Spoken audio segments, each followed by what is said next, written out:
दोस्तों आज के इस वीडियो में हम डिस्कस करने वाले हैं आपके BSc second year fourth semester zoology के यूनिट 5 बायोस्टैटिक्स से जुड़ा हुआ एक important topic skewness and kurtosis. तो आज के इस वीडियो में हम जानेंगे कि स्क्यूनेस होता क्या है, स्क्यूनेस कितने टाइप के होते हैं और साथ ही साथ कर्टोसिस के बारे में जानेंगे और कर्टोसिस कितने टाइप के होते हैं। और बहुत ही इंपॉर्टेंट टॉपिक है, इसलिए वीडियो को ध्यान से देखिएगा और पूरा देखिएगा। तो वीडियो की शुरुआत करते हैं। जैसा कि दोस्तों मेजर ऑफ सेंट्रल टेंडेंसी के अंतर्गत हमने मीन, मीडियन, मूड के बारे में डिटेल से जाना। इसके अलावा वेरिएबिलिटी और डिस्पर्जन के अंतर्गत हमने वेरिएंस और स्टैंडर्ड डेविएशन के बारे में भी जाना। आज के इस वीडियो में हम शेप और फ्रीक्वेंसी डिस्ट्रीब्यूशन के आधार पर स्क्यूनेस और कर्टोसिस के बारे में जानेंगे। तो स्क्यूनेस और कर्टोसिस को समझने से पहले आइए समझते हैं कि सिमेट्रिक और नॉन सिमेट्रिक डिस्ट्रीब्यूशन होता क्या है। तो सिमेट्री को समझने के लिए यहाँ पर मैंने एक हंसते हुए आदमी का पिक्चर लिया हुआ है। अब यदि इसे हम वर्टिकली कट करते हैं तो देखेंगे कि यह जो पिक्चर है, यानी कि ये जो आदमी है, दो इक्वल पार्ट में डिवाइड हो जाता है। एक तो हो गया इसका लेफ्ट पार्ट और दूसरा हो गया राइट पार्ट। तो जैसा कि आप डायग्राम में देख सकते हैं कि जो लेफ्ट पार्ट है और राइट पार्ट है बिल्कुल एक जैसे हैं, तो इसी को हम बोलेंगे सिमेट्री। दूसरा हम एग्जाम्पल लेते हैं। तो यहाँ पर वही आदमी खाना खाते हुए बैठा हुआ है। तो जब हम इसको वर्टिकली डिस्ट्रीब्यूट करेंगे, यानी कि वर्टिकली इसको कट करेंगे, तो देखेंगे इसका जो लेफ़्ट पार्ट है और राइट पार्ट है वो एक दूसरे से अलग है। यहाँ पर लेफ़्ट पार्ट में आप देख सकते हैं उसका जो हैंड है वो मुंह के पास है और राइट पार्ट में जो हैंड है वह नीचे की ओर है। तो ये जो डायग्राम है ये नॉन सिमेट्रिकल डायग्राम है, इसी को हम स्क्यू डायग्राम भी कहते हैं, क्योंकि जो स्क्यूनेस है यह नॉन सिमेट्री को डिनोट करता है। तो इस बात को याद रखिएगा कि स्क्यूनेस किसको रिप्रेजेंट करता है, नॉन सिमेट्री को। तो यदि आप सिमेट्रिक डिस्ट्रीब्यूशन के लिए ग्राफ देखेंगे तो कुछ इस तरह से आपको ग्राफ दिखाई देगा, ठीक है। तो यहाँ पर आप देख सकते हैं कि लेफ़्ट साइड से अगर स्टार्ट करें तो वैल्यू है 0.1%, 2.1%, 13.6%, फिर 34.1%, ठीक है। तो अब राइट साइड जाए तो राइट साइड भी देखेंगे 34.1%, 13.6%, 2.1% और 0.1% है। तो आप देख सकते हैं कि लेफ़्ट साइड और राइट साइड दोनों तरफ सिमेट्रिक जो है वो सेम है। तो यहाँ पर दिया गया जो ग्राफ है यह सिमेट्रिकल डिस्ट्रीब्यूशन को रिप्रेजेंट करता है। अब बात करते हैं स्क्यूनेस की। स्क्यूनेस होता क्या है?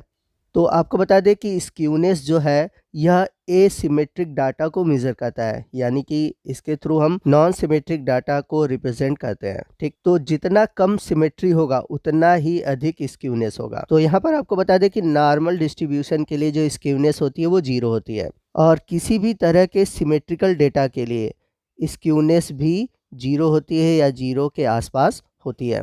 तो यहाँ पर नीचे की ओर आप एक नॉर्मल सिमेट्रिकल डिस्ट्रीब्यूशन देख सकते हैं।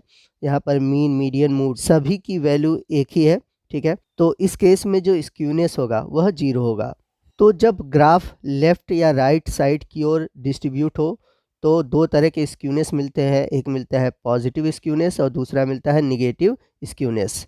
तो यदि हम बात करें पॉजिटिव स्क्यूनेस की तो इसमें मोस्ट ऑफ द वैल्यू जो होते हैं वो क्लस्टर्ड अराउंड होते हैं लेफ्ट ऑफ द डिस्ट्रीब्यूशन के, और इसमें जो मूड की वैल्यू होती है वो मीन और मीडियन से अधिक होती है। तो यहाँ पर आप देख सकते हैं कि मूड की वैल्यू मीन और मीडियन से अधिक है और ये जो डिस्ट्रीब्यूशन होता है यह राइट साइड होता है। जैसा कि आप ग्राफ में जब राइट साइड जाते हो तो वहाँ पर पॉजिटिव वैल्यू मिलती है, इसलिए इसको हम बोलते हैं पॉजिटिव स्क्यूनेस।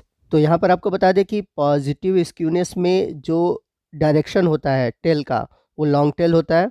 और अगर हम एग्जांपल की बात करें तो जैसे एक सोसाइटी है 100 फ्लैट्स की, तो उसमें से जो 99 फ्लैट है वो लगभग 1 से 5 करोड़ के बीच बिकते हैं, ठीक है ना। लेकिन एक जो फ्लैट है वो 10 करोड़ का बिकता है। तो यहाँ पर जो 10 करोड़ है यह सबसे अधिक वैल्यू है, ठीक है, और इसलिए ये लॉन्ग टेल को डिनोट करेगा और जो स्क्यूनेस मिलेगा वो मिलेगा पॉजिटिव। यदि बात करें हम निगेटिव स्क्यूनेस की तो निगेटिव स्क्यूनेस में होता है क्या है कि जो most of the value cluster होते हैं वह राइट साइड की तरफ होते हैं और इस केस में जो मूड की वैल्यू होती है मीडियन और मीन से ज़्यादा होती है। अब यहाँ पर बात आती है कि कितनी वैल्यू या कितने रेंजेस होते हैं जिसमें कि हम स्क्यूनेस को कंसीडर कर सकते हैं। तो जैसे अगर बात आती है कि स्क्यूनेस की वैल्यू लेस देन -1 हो या फिर ग्रेटर देन 1 हो, वहाँ पर स्क्यूनेस हाई होती है।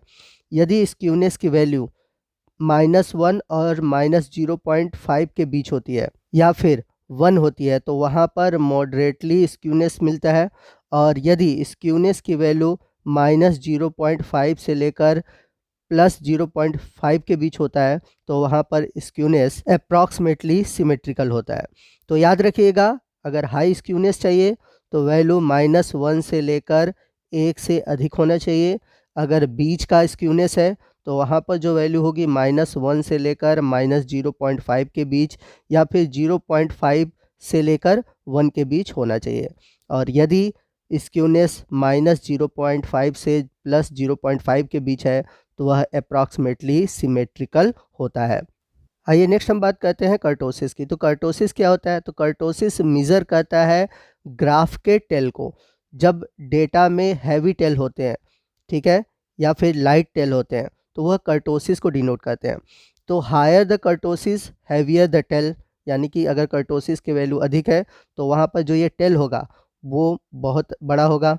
और यदि जो टेल है वो छोटा होता है तो वहाँ पर कर्टोसिस की वैल्यू कम होती है। तो कर्टोसिस डिस्ट्रीब्यूशन निगेटिव, जीरो या फिर पॉजिटिव हो सकता है।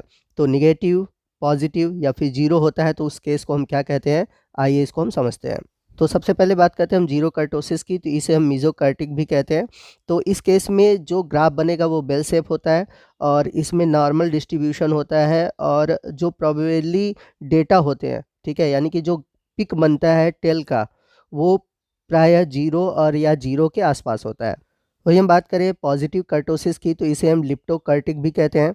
इस केस में जो टेल होता है वो बहुत लंबा होता है और इसका जो पिक होता है वह नुकीला यानी कि शार्प होता है। तो यहाँ पर आप देख सकते हैं ये ग्राफ बहुत ज़्यादा ऊपर की ओर है और इसका जो पिक है बहुत ही शार्प यानी कि नुकीला है। चलते हैं निगेटिव कर्टोसिस की ओर, जिसे हम प्लेटिकर्टिक बोलते हैं। इसमें जो डिस्ट्रीब्यूशन होता है वो शॉर्ट होता है, यानी कि इसका जो टेल होता है बहुत ही छोटा होता है और कभी कभी तो बहुत ही फ्लैट पिक होता है, जैसा कि आप इमेज में देख सकते हैं। तो ये 3 तरह के कर्टोसिस होते हैं, मीजोकर्टिक, लिप्टोकर्टिक और प्लेटिकर्टिक। इंपॉर्टेंट है, आपके एग्जाम में इससे क्वेश्चन पूछे जा सकते हैं। तो जीरो कर्टोसिस में कर्टोसिस की वैल्यू 0 होगी, लिप्टोकर्टिक में कर्टोसिस की वैल्यू मोर देन 3 होगी और निगेटिव कर्टोसिस यानी कि प्लेटिकर्टिक में जो कर्टोसिस की वैल्यू होगी वह 3 से कम होगी। तो दोस्तों ये था हमारा स्क्यूनेस और कर्टोसिस से जुड़ा हुआ आज का ये वीडियो। आपको आज का ये वीडियो कैसा लगा कमेंट करके ज़रूर बताइएगा। वीडियो अच्छा लगा हो तो वीडियो को लाइक और शेयर करना मत भूलिएगा और कोई भी डाउट हो आप हमसे कमेंट करके पूछ सकते हैं। तो दोस्तों, अगर आप हमारे चैनल पर नए हैं और अभी तक आपने हमारे चैनल को सब्सक्राइब नहीं किया हुआ है तो प्लीज़ चैनल को सब्सक्राइब कर लीजिए और बगल में जो बेल आइकन है उसे प्रेस करना मत भूलिएगा, ताकि जब भी मैं इस तरह के इन्फॉर्मेटिव वीडियो अपलोड करूं उसका नोटिफिकेशन मिलता रहे। तो मिलते हैं अगले वीडियो में अगले टॉपिक के साथ, तब तक के लिए जय हिंद, जय भारत।